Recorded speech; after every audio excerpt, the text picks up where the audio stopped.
Agaseke k'amakuru mu karere gapfunduriwe muri Kenya. Inama yari igamije gushaka igisubizo ku bibazo bikomeje kuzenguruka guverinoma y'uriho n'amashyaka cyangwa se broad based government yaranzwe n'umwuka mubi ndetse irangira bamwe badepite bo mu karere ka Munsi Kenya bayisohotsemo. Iyi nama yari igamije cyane cyane gukemura amakimbirane ajyanye n'imikoranire hagati ya ODM n'ishyaka riri ku butegetsi UDA. ODM imaze igihe isaba ku mwanya w'umukandida uzaba vice president mu matora ataha wahabwa umwe mu bayoboke bayo. Ikinyamakuru The Standard cyavuze ko bitabiriye inama yo kuwa mbere bavuze ko amagambo akomeye yavuzwe na guverineri w'intara ya Kisii Simba Arati yateje umwuka mubi. Bamwe mu badepite bararakaye maze basohoka mu nama bavuga ko bari kwamagana ibyo bafataga mu gutesha agaciro vice president Kithure Kindiki. Iyo nama yari yahuje president William Ruto, vice president Kithure Kindiki n'umuyobozi wa ODM Oburu Odinga, umunyamabanga mukuru wa guverinoma Musalia Mudavadi, abadepite ba guverineri, abasenateri n'abaminisitiri. Abambari ba president wa Kenya William Ruto bagabye igitero ku wahoze ari vice president Rigathi Gachagua nyuma y'uko Gachagua ashinja ubutegetsi bwa Ruto kuba bwarananiwe guhangana na ruswa ndetse no kuba umutekano w'igihugu ukomeje kuba ikibazo. Kimani Ichung'wa uyobora abadepite mu nteko ishinga amategeko kandi akaba ari umwe ushyigikiye Ruto yashinje Gachagua kuvuga ibintu bidahuye n'ibyo yakoze igihe ari muri guverinoma. Yamushinje kandi gukoresha ibibazo bya ruswa n'umutekano mu rwego rwo gukora ubukangurambaga bwa politiki afite izindi ntego. Abashyigikiye Ruto bavuze ko amagambo ya Gachagua ari uburyo bwo kugerageza kwigarurira abaturage cyane cyane mu gihe abanyapolitiki batandukanye batangiye kwitegura amatora ya perezida ateganyijwe umwaka utaha. Gachagua nawe akomeje kunenga ubutegetsi bwa Ruto avuga ko ari ibibazo bikomeye ku miyoborere y'igihugu birimo ruswa ikoreshwa nayo ry'ububasha ndetse n'ibibazo by'umutekano. Iyi ntambara y'amagambo igaragaza ko umwuka wa politiki muri Kenya ukomeje gukomera cyane cyane hagati y'abashyigikiye Ruto n'abarwanya ubutegetsi bwe mu gihe amatora y'umwaka utaha agenda yegereza. Ikinyamakuru Daily Nation cyavuze ko ishyaka ODM riri mu rya guverinoma ryasabye ko rihabwa umwanya wa vice president wa Kenya ndetse rigahabwa hafi 50% by'imyanya ikomeye ya leta. Ibintu byateje impungenge umwuka mubi mu ruri ku butegetsi. Raporo ivuga ko ibi byagaragaye mu nama y'abagize ihuriro rya UDA na ODM aho bamwe mu bayobozi n'abadepite batishimiye ibyo ODM yasabaga. ODM ishingira ku kuba yaragize uruhare rukomeye mu bufatanye bwa Perezida William Ruto ikavuga ko umusanzu ukwiye kugaragarira mu kugabana imyanya ya leta no mu myanya yo hejuru mu buyobozi bw'igihugu. Ikibazo cyo guhabwa umwanya wa vice president nicyo cyateje impaka cyane kuko Kithure Kindiki ari usanzwe kuri uwo mwanya.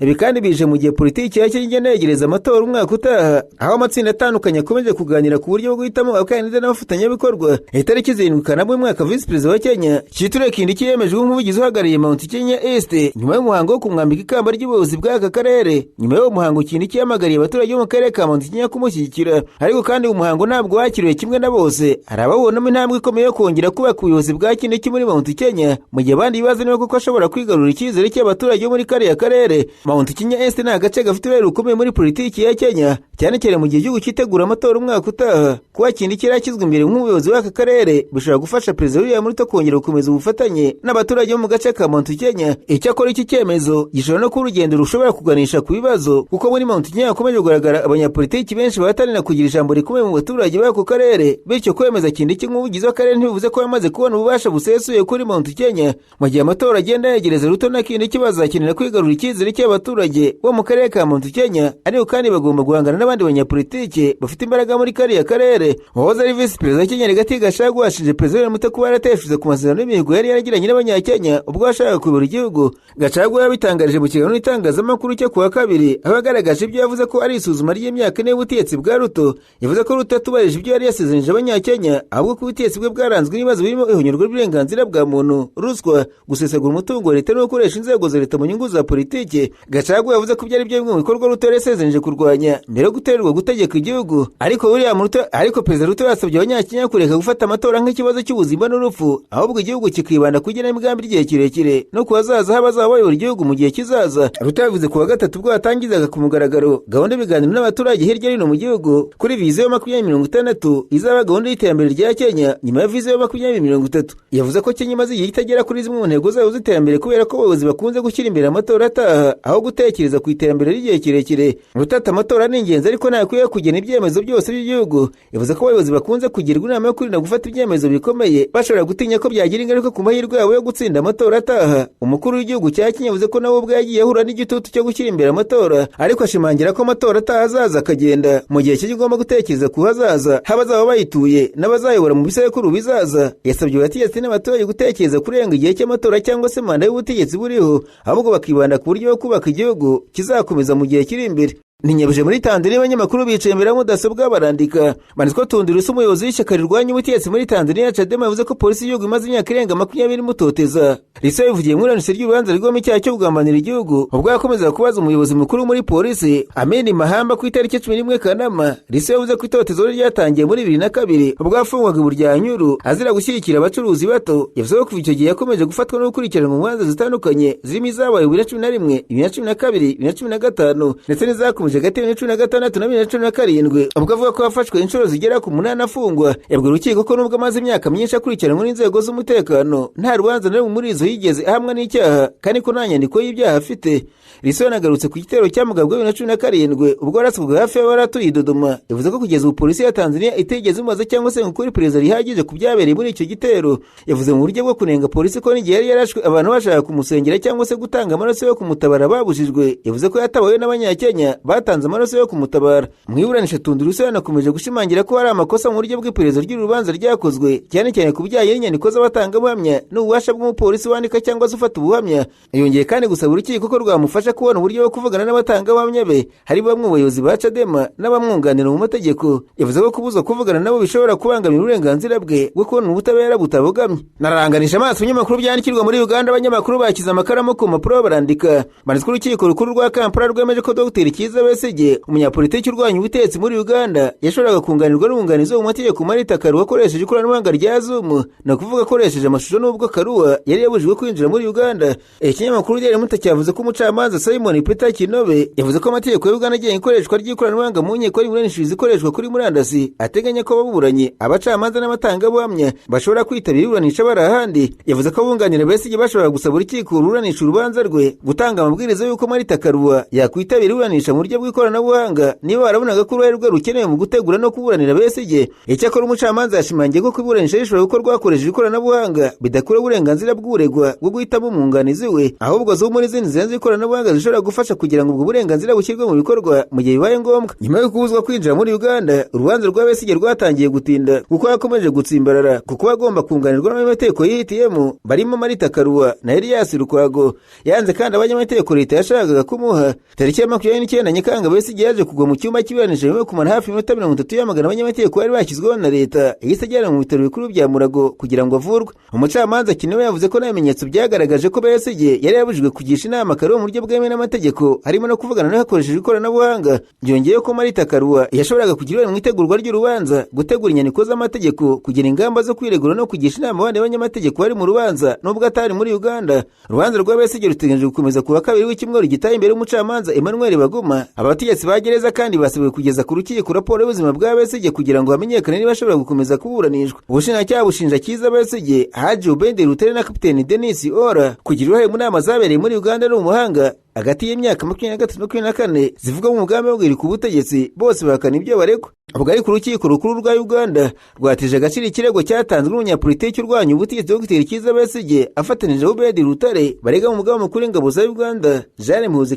Rugabe ndetse n'umwe nkuru ya leta ya Uganda. Ni ikirego cyari gishingiye ku kwirukanwa muri Uganda ku munyamategeko muri Kenya Marita Karua ndetse n'ifatwa rya Elias Lukwago, bombi bari mu itsinda ryunganira Kizza Besigye na Rutare. Umucamanza mu rukiko rukuru Simon Peter Kinobe yemeje ko Besigye na Rutare batashoboye gutanga ibimenyetso bihagije byerekana ko Jeanne Muhoozi Rugabe na leta bagize uruhare nkana mu kubangamira uburenganzira bwabo bwo kunganirwa n'abanyamategeko bihitiyemo, cyangwa ko ibyo bikorwa byatumye urubanza rwabo rutagenda mu buryo buboneye. Urukiko rwagaragaje kandi ko ubutumwa bwo kumbuganambaga bwitirirwa Jeanne Muhoozi harimo ubwo yavuze ko ari we wagize uruhare mu kwirukana Karua muri Uganda butari ibimenyetso bihagije byemeza ko yarategetse abakozi b'urwego rushinzwe kwinjira n'abasohoka kumubuza kwinjira mu gihugu. Kinobe yavuze ko n'ubwo butumwa bwashyikirijwe urukiko ababutanze batagaragaje isano ihagije hagati yabwo n'icyemezo cyafashwe n'abashinzwe abinjira n'abasohoka. Besigye na Rutare bari barize Jeanne Muhoozi ku giti cyamwe n'intumwa nkuru ya leta bavuga ko ari gahunda rigamije gusenya itsinda ry'abanyamategeko babo. Abunganizi babo bifashishije ubutumwa bwatangaje kuri konti ya X Jeanne Muhoozi Rugaba nyuma y'uko Karua ubujijwe kwinjira muri Uganda ku kibuga mpuzamahanga cy'indege cya Entebbe tariki 22 Kamena. Mu butumwa bwashyizwe ku rubuga rwa X ku itariki 23 Muhoozi yaravuze ngo ntimushinje data kuri iki cyemezo, ninjye wamwirukanye, ntemereye kongera kwinjira mu gihugu cyacu. Hari kandi ubundi butumwa bwifashishijwe mu kirego aho Muhoozi avuga ko Besigye atazacika igihano kimukwiriye, ndetse mu bundi butumwa akavuga ko tuzamumanika vuba. Abunganira Besigye bavuga ko uwo mugambo yerekana ko Muhoozi Kamukuzi yari yamaze gufata Besigye nk'uhamijwe icyaha kandi ko ari nyuma y'ibikorwa byabangamiraga itsinda ry'abamwunganira. Umucamanza Kinema ariko yavuze ko nta sano ihagije yagaragajwe hagati y'ayo magambo n'ibikorwa by'abashinzwe binjira n'abasohoka. Marita Karua wabaye minisitiri w'ubutabera muri Kenya ndetse akaba yarigeze kwiyamamaza kuyobora igihugu cya Kenya, amaze yari umunyamategeko mukuru wunganira Kizza Besigye na Rutare guhera mu Gushyingo kw'imyaka 2 ishize. Tariki 22 Kamena yagiye muri Uganda agiye gukurikirana urubanza rwabo ariko yangirwa kwinjira mu gihugu. Ageze ku kibuga mpuzamahanga kinini cya Entebbe, mu nyandiko yatanze mu rukiko Karua yavuze ko yageze Entebbe ahagana saa 2:50 za mu gitondo ari kumwe n'abandi bantu babiri barimo perezida w'urugaga rw'abavoka muri Kenya. Yavuze ko pasiporo yabanje guterwaho kashe, nyuma abashinzwe binjira n'abasohoka bakamuvana mu bandi bakamubwira ko atemerewe kwinjira muri Uganda kubera impamvu z'umutekano batigeze basobanura. Karua yavuze kandi ko telefone ze ebyiri zafashwe ku ngufu nyuma zikagarurwa ariko yanga kuzisubirana kubera impungenge ko amakuru y'ibanga ajyanye n'ubwunganizi bwa Besigye yararebwemo cyangwa se yarahinduwe. Nyuma yaho abashinzwe binjira n'abasohoka bamuhaye inyandiko imukira mu cyiciro cy'umuntu utemeye kwinjira muri Uganda, bavuze ko ari Priscilla Nonugara maze asubizwa Nairobi mu munsi. Besigye na Rutare bifuza ko urukiko rukuru rutesha agaciro icyo cyemezo kandi rugategeka leta kutazongera kubuza Karua kwinjira muri Uganda, kumufata cyangwa se kumwirukana igihe aje kubunganira. Umucamanza Kinema ariko yanze kwemeza niba icyemezo cyo kumuza kwinjira muri Uganda cyari cyemewe n'amategeko cyangwa kitari cyo. Yavuze ko byagomba kuregerwa mu buryo bwihariye bwo gusaba urukiko gusuzuma icyemezo cy'ubuyobozi.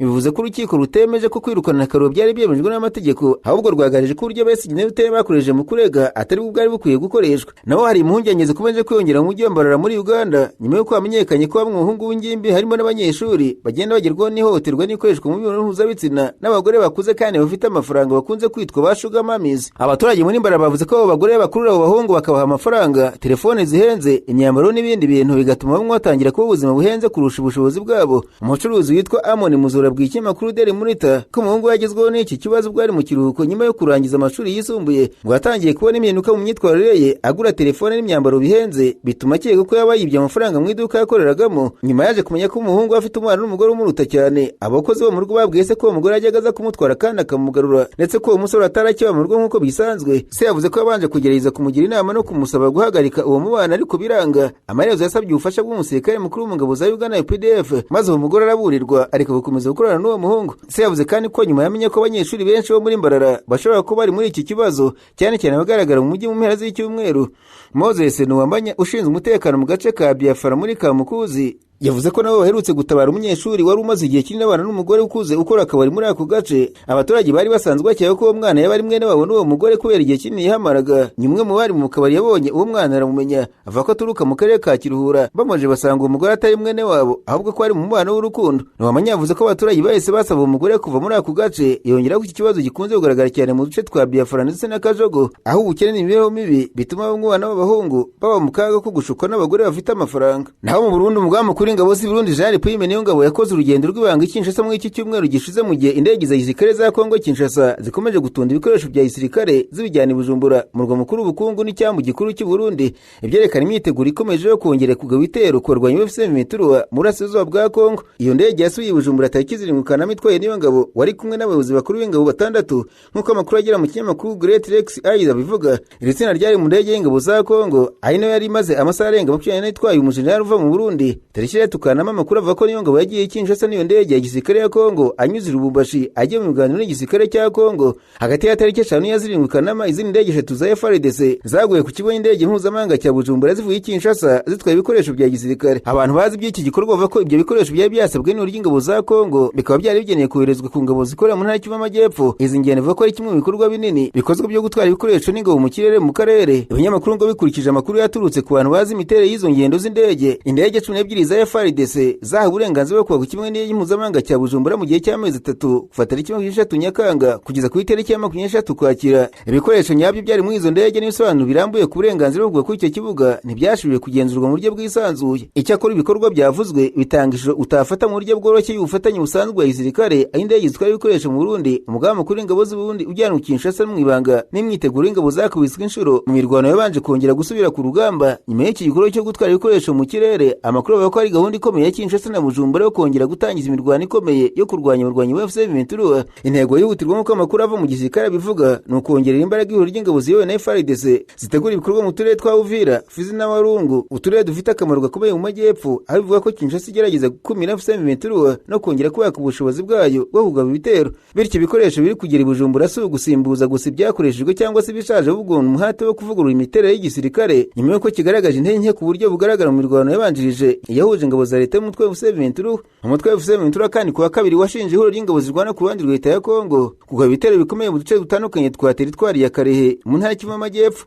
FC23 yavuze ko ibyo bitero byatangijwe ahagana mu saa 9 za mu gitondo bigabwa bifashijwe imbunda ziremereye. Umuvugizi w'umutwe wa Kanyuka wifashishije urubuga rwa X yatangaje ko biriya bitero byibasiye ahantu hatuwe cyane byagabwe n'ingabo za leta ya Kongo FARDC, umutwe wa FDLR, imitwe yitwaje intwaro ya Wazalendo, abacanshuro b'abanyamahanga ndetse n'ingabo z'ubundi FDNB.